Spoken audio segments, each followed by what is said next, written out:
Hello viewers, অচেতনতার free coaching চ্যানেলে তোমাদের সকলকে স্বাগত জানাই। আজকের এই ভিডিওটিতে তোমাদের কলকাতা বিশ্ববিদ্যালয়ে বি ইতিহাস অনার্সের 6 সেমিস্টারে পড়ছো, তোমাদের যে সিসি 14 পেপারটি রয়েছে আন্তর্জাতিক সম্পর্কের ইতিহাস, এই পেপারটির যে লাস্ট মিনিট সাজেশন, সেই সাজেশন নিয়ে আজকের ভিডিওটিতে আলোচনা করব। দেখো, এই পেপারটির যে কম্প্যাক্ট সাজেশন, তাই ইতিমধ্যে আমার চ্যানেলে অনেক আগেই আমি আপলোড করেছিলাম, সেই ভিডিওটাও তোমরা অবশ্যই দেখেছো। তা সেই কম্প্যাক্ট সাজেশনটাই তোমরা অ্যাকচুয়ালি ফলো করবে, এবং পাশাপাশি তোমরা আজকের এই লাস্ট মিনিট সাজেশনটা একটু বেশি গুরুত্ব দিয়ে দেখবে, কারণ এখানে যে মাত্র 6টি করে প্রশ্ন আমি বলবো, 10 নম্বরের 6টি প্রশ্ন এবং 5 নম্বরের 6টি প্রশ্ন, এই 6টি প্রশ্ন তোমরা একটু বেশি ভালো করে দেখবে, কারণ এই 6টি করে প্রশ্ন যদি তোমরা করো, আশা করি এর ভিতর থেকে তোমরা সব কমন পেয়ে যাবে। যদিও কম্প্যাক্ট সাজেশন তোমরা ফলো করবে, কারণ ওর বাইরে কোনো প্রশ্ন কিন্তু আসবে না। তার ভিতরেও যদি এখন লাস্ট মিনিট সাজেশন হিসেবে আমি যে 6টি করে প্রশ্ন তোমাদের বলবো, এই 6টি প্রশ্ন কিন্তু ভেরি ভেরি ইম্পর্টেন্ট প্রশ্ন, এবং এই প্রশ্নগুলির বেশিরভাগ প্রশ্নের উত্তর ইতিমধ্যে আমি আমার চ্যানেলে আপলোড করেছি, তারও লিঙ্ক দেওয়া থাকবে ভিডিও ডেসক্রিপশন বক্সে, সেই ভিডিওগুলো তোমরা দেখে নিও। এছাড়া তোমাদের সিসি 13 পেপারটিরও লাস্ট মিনিট সাজেশন এবং সেই সাজেশনের প্রতিটি প্রশ্নের উত্তর আমার চ্যানেলে ইতিমধ্যে আপলোড করা হয়ে গেছে, তারও লিঙ্ক দেওয়া থাকবে ভিডিও ডেসক্রিপশনে, তোমরা অবশ্যই ভিডিওগুলি দেখে নেবে। তো চলো শুরু করা যাক। আমাদের মূল সাজেশনটা কি আছে একবার দেখে নিই। CU BA history honours 6 sem CC 14 last minute suggestion 2024। এখানে 10 নম্বরের প্রশ্ন দেখো, এখানে 1 থেকে 6টি প্রশ্ন রেখেছি, এই 6টি ভেরি ভেরি ইম্পর্টেন্ট প্রশ্ন। আশা করি 10 নম্বরের প্রশ্ন তোমরা এর ভিতর থেকে কমন পেয়ে যাবে। প্রথম প্রশ্ন দেখো, মার্শাল প্ল্যান ও ট্রুম্যান নীতি।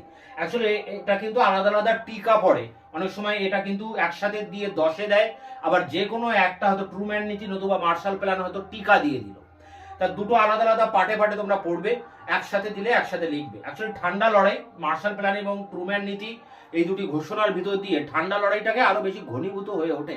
তাই ঠান্ডা লড়াই থেকে একটা প্রশ্ন অবশ্যই আসে, প্রথম দাগেই থাকে, এক দাগে। তা সেই জায়গায় এই মার্শাল প্ল্যান ট্রুম্যান নীতি ঠান্ডা লড়াইকে কিভাবে ত্বরান্বিত করেছিল, এই প্রশ্নটাই তোমাদের বেশি ইম্পর্টেন্ট, খুব ভালো করে এটা করবে। পরেরটা দেখো 2, 1950 ও 1960-এর দশকে চীন সোভিয়েত দ্বন্দ্ব, ভেরি ভেরি ইম্পর্টেন্ট। চীনের সাথে রাশিয়ার যে দ্বন্দ্ব দেখা দেয় 1950 এবং 60-এর দশকে, এই প্রশ্নটি ভিডিও ক্লাস কিন্তু আমি ইতিমধ্যে দিয়েছি, এর উত্তরটি দেওয়া আছে আমার চ্যানেলে। এরপরে দেখো কি রয়েছে, ভিয়েতনাম সংকট। তা ভিয়েতনাম সংকটে প্রথমে ফরাসিরা সেখানে সাম্রাজ্য স্থাপন করে, পরবর্তীতে আমেরিকার আধিপত্য প্রতিষ্ঠিত হয়। তাই এখানে দুটি দেশকে নিয়ে, ফরাসি এবং আমেরিকান আধিপত্য, দুটি দেশকে নিয়েই ভিয়েতনাম সংকটটাকে তোমাদের পড়তে হবে, পাশাপাশি হোচিমিনির অবদানটাও পড়তে হবে। এখান থেকে প্রশ্ন আসবেই পরীক্ষায়। পরের দেখো 4 দাগে রয়েছে 1960-এর দশকে কৃষ্ণাঙ্গ আমেরিকানদের নাগরিক আন্দোলন। আমেরিকায় কৃষ্ণাঙ্গ বা অশ্বেতাঙ্গ যারা, তাদের যে নাগরিক অধিকারের আন্দোলন, সেই আন্দোলনটা 1960-এর দশকে দেখা দেয়, এটার উপরে এই প্রশ্ন। পরেরটা রয়েছে গ্লাসনস্ত ও প্রেস্তুরিকা। এটি দুটি নীতি গর্বাচভ নিয়েছিলেন, এই দুটি নীতি, এবং এই দুটি নীতির মধ্য দিয়ে সোভিয়েত ইউনিয়নের পতন হয়। তা গ্লাসনস্ত প্রেস্তুরিকা নীতিটা কি ব্যাখ্যা করতে হবে, পাশাপাশি সোভিয়েত ইউনিয়নের পতনে কতটা ভূমিকা নিয়েছিল গ্লাসনস্ত প্রেস্তুরিকা, এই প্রশ্নটা কিন্তু ভেরি ভেরি ইম্পর্টেন্ট। দেখো, সোভিয়েত ইউনিয়ন থেকে অনেকগুলো প্রশ্ন হয়, সোভিয়েত ইউনিয়নের পতনের কারণ, গ্লাসনস্ত প্রেস্তুরিকা কি, বা মিখাইল গর্বাচভ কতটা দায়ী ছিলেন, 3টি প্রশ্ন হয়। তোমরা এই একটা প্রশ্নই আমি এখানে বলছি, এই প্রশ্নটা ভালো করে করবে, আশা করি এটাই তোমরা কমন পাবে। এবং শেষ প্রশ্ন দেখো, কিউবা ক্ষেপণাস্ত্রের সংকট। 1962 নাগাদ এই যে কিউবা ক্ষেপণাস্ত্রের সংকট দেখা দেয়, এই প্রশ্নটা কিন্তু 10-এ আসতে পারে, আর 10-এ না এলে 5-এ অবশ্যই আসবে। তাই তোমরা কিউবা ক্ষেপণাস্ত্রের সংকট ভালো করে করবে, ভিয়েতনাম সংকট ভালো করে করবে, এই দুটোর মধ্যে একটা পাবে। আবার এদিকে কৃষ্ণাঙ্গ আমেরিকানদের এই প্রশ্নটা একটাই আসতে পারে, গ্লাসনস্ত প্রেস্তুরিকা একটাই আসতে পারে, এবং মার্শাল প্ল্যান ট্রুম্যান নীতি একটাই আসতে পারে। এছাড়া রয়েছে চীন সোভিয়েত দ্বন্দ্ব, তো ভেরি ভেরি ইম্পর্টেন্ট। তো এই 6টি প্রশ্ন তোমরা অবশ্যই করবে, একটা প্রশ্ন কিন্তু মিস করবে না। পরে দেখো 5 নম্বরের প্রশ্ন, এখানে মাত্র 6টি প্রশ্ন দিয়েছি, এর মধ্যে থেকেই তোমরা 3টি প্রশ্ন অবশ্যই কমন পাবে। 4টি লিখলেও তোমরা এখান থেকে 3টি পাবে, আর বাকি আরেকটা হয়তো তোমাদের যে কম্প্যাক্ট সাজেশন আছে সেখান থেকে তোমরা পাবে। হাঙ্গেরি সংকট, ইসরায়েল রাষ্ট্রের প্রতিষ্ঠা, কেনিয়ার মাও মাও আন্দোলন, বর্ণ বৈষম্য বা আপারহেইড, দাতাত রাজনীতির উদ্ভব।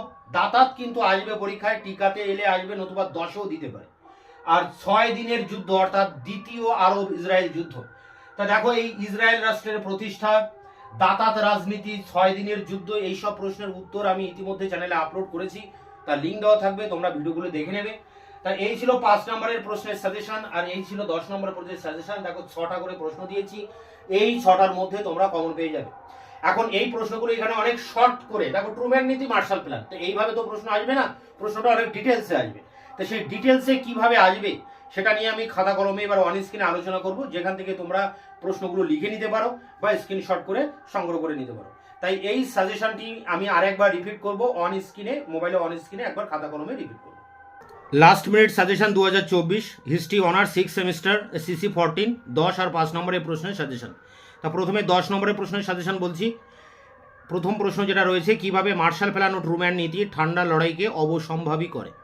2 নম্বরে দেখো 1950 ও 1960 এর দশকে চীন সোভিয়েত দ্বন্দ্বের প্রধান কারণগুলি কী ছিল। পরে 3 দাগে রয়েছে 1949 থেকে 56 পর্যন্ত ভিয়েতনাম সংকটের অগ্রগতি বা ইন্দো চীনে ফরাসি ঔপনিবেশিক শাসনের অবসান কিভাবে হয়, ভিয়েতনাম যুদ্ধে আমেরিকা কেন হস্তক্ষেপ করেছিল।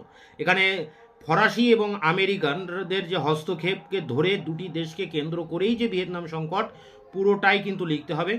আবার এখানে আলাদা আলাদা করেও কিন্তু প্রশ্ন আসতে পারে। 4-এ রয়েছে দেখো 1960-এর দশকে অশ্বেতাঙ্গ বা কৃষ্ণাঙ্গ আমেরিকানদের নাগরিক অধিকার প্রতিষ্ঠার সংগ্রামের কাহিনী আলোচনা করো। পরেরটা দেখো 5 দাগে গ্লাসনস্ত ও পেরেস্ত্রোইকা সোভিয়েত ইউনিয়নের পতনের জন্য কতটা দায়ী। এই প্রশ্নটা এভাবে না দিয়ে এভাবে দিতে পারে, সোভিয়েত ইউনিয়নের পতনের কারণগুলি লেখো। এই প্রশ্ন লিখতে গিয়েও কিন্তু গ্লাসনস্ত পেরেস্ত্রোইকাকে উল্লেখ করতে হবে, অর্থাৎ এটা একটাই প্রশ্ন, এখান থেকে প্রশ্ন আসবেই। এবং শেষ প্রশ্ন দেখো, বিশ্ব রাজনীতিতে কিউবা ক্ষেপণাস্ত্র সংকট কিভাবে উত্তেজনার সৃষ্টি করেছিল। তা এই 6টি প্রশ্ন তোমরা ভালোভাবে করবে, এই 6টার মধ্যে থেকে তোমরা জেনুইন তোমরা কমন পেয়ে যাবে 10 নম্বরের প্রশ্ন। এরপরে দেখো 5 নম্বরে যে টিকা প্রশ্ন তার সাজেশন বলছি। প্রথম প্রশ্ন হাঙ্গেরি সংকট, 2 নম্বরে রয়েছে স্বাধীন ইসরায়েল রাষ্ট্রের প্রতিষ্ঠা, এবং 3 নম্বরে কেনিয়ার মাও মাও আন্দোলন, 4-এ বর্ণ বৈষম্য বা অ্যাপারথেইড, 5-এ রয়েছে দাতাত রাজনীতির উদ্ভব, এবং 6-এ রয়েছে 6 দিনের যুদ্ধ বা আসতে পারে উপদ্বীপের যুদ্ধ। তো এই ছিল তোমাদের সিসি 14-এর লাস্ট মিনিট সাজেশন। এখানকার প্রশ্নগুলো প্রতিটাই তোমরা করবে, একটাও মিস করবে না। এছাড়া তোমরা তোমাদের যে কম্প্যাক্ট সাজেশন আমি দিয়েছি সেই সাজেশনটাকে ফলো করার চেষ্টা করবে। এর ভিতরে অনেক প্রশ্নের উত্তর আমি কিন্তু ভিডিও ক্লাসের মধ্যে দিয়ে তোমাদের সামনে তুলে ধরেছি, আরও 2-1টি প্রশ্নের উত্তর আমি খুব তাড়াতাড়ি তোমাদের সামনে নিয়ে আসবো। তাই চ্যানেলকে অবশ্যই সাবস্ক্রাইব করে রাখবে, বন্ধুদের কাছে শেয়ার করবে, নিজেদের মতামত থাকলে কমেন্ট সেকশনে কমেন্ট করে জানাবে, এবং ভিডিওটি ভালো লাগলে অবশ্যই একটা লাইক দেবে।